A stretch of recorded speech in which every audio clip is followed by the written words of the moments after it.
Welcome back. From plant-based diets to counting carbs, nutrition trends are always changing, and one we hear a lot about has to do with sugar. So the big question, should you limit your sweets? We asked Dr. Rupy.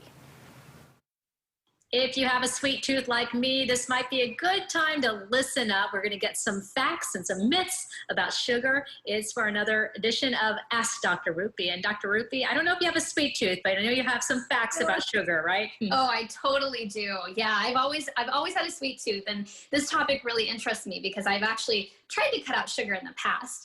So it's really important to realize that all sugar is not created equally. There are different types of sugar. There is a naturally occurring sugar, and that naturally occurring sugar can become processed and refined. And there are the sugar substitutes. And so we're going to talk a little bit about sugar and some of the natural sugars and what should we be eating, what should we not be eating.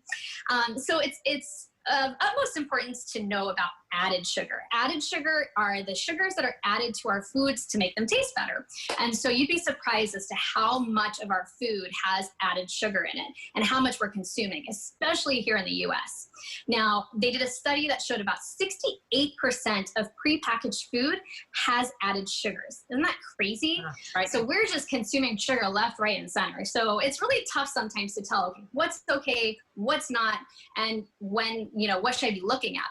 So the package labels, nutritional labels back in 2018 are regulated by the FDA, and they mandated to include added sugars. So looking at those labels and looking at how much added sugar there is going to be very important. So those nutritional labels are chock full of information, and there's so many things that you can focus on, but today we're going to focus on the sugar piece of it.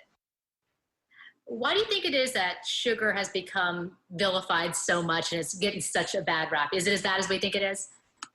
So the problems with sugar is that it has zero nutritional value. And so sugar can actually replace nutritional foods and fill us up and actually cause poor nutrition.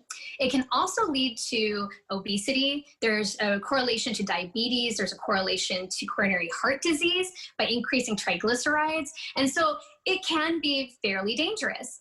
There's still a lot of studies and research that needs to be done, but we should start to cut back on those added sugars in our diet. Now, these recommendations are folks that don't have problems processing sugars, like diabetics. Those folks should really be talking to their physicians, to their dietitians, their nutritionists about what's best for them. But for folks that don't have problems processing sugar, added sugar is still a problem. Some of the problems that added sugar can create are they've been linked to obesity, been linked to diabetes, even heart disease, and increased triglycerides in our bloodstream. Obviously, they can lead to tooth decay and cavities that we know about, but they can definitely lead to problems. And this is mainly because of the way that they're processed in our bodies, as well as being empty calories. There is no nutritional value in sugar. And when I talk about sugar, I'm talking about all sorts of sugars. So naturally occurring sugars like honey, molasses, maple syrup. Sometimes we hear that those might be better, but they actually are processed through our bodies in the same way. So they're all virtually the same as table sugar. So when we're looking at adding sugars or those added sugars in our diet, we really want to cut down where and when possible. One of the big culprits here in the US is soda. Soda is chock full of sugars. 10 teaspoons for, I think it's a 16-ounce can. That's a lot of sugar to be taking in. And actually, it meets almost your entire daily requirement of how much sugar you should be taking in, or you can take in, rather.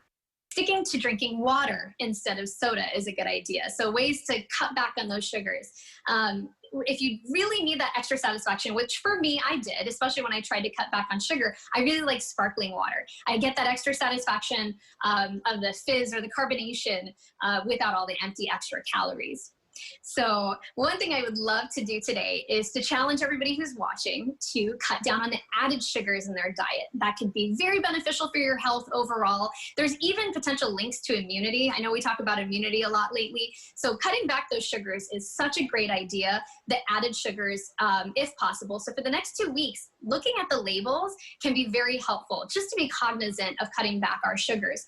Fruits, vegetables, and milk products have sugars in them, but these are naturally occurring sugars. And you also get all the nutritional benefits of the fiber, the vitamins, and everything else that's in these items. So those types of sugars are okay. So I would always replace a dessert, like a cookie or a cake or a pastry, with fruits. Fruits are okay and actually good sugars. Okay, very different with the sugar. So because chocolate, as we discovered, is a vegetable, are we okay with that? Eat your veggies. Moderation. They say dark chocolate is better. So obviously, I mean, we know there's a difference in sugar from fruit and sugar from a processed piece of deliciousness. No. What you're saying is, don't drink this, even though there is some chocolate in it. No, we're saying balance. We're saying balance in life is good. Okay. Moderation, as you had to say, with everything too. But again, it depends on yourself too. If you have high blood sugar, you have diabetes in a family, you have to be more cautious even with fruit too. Yeah.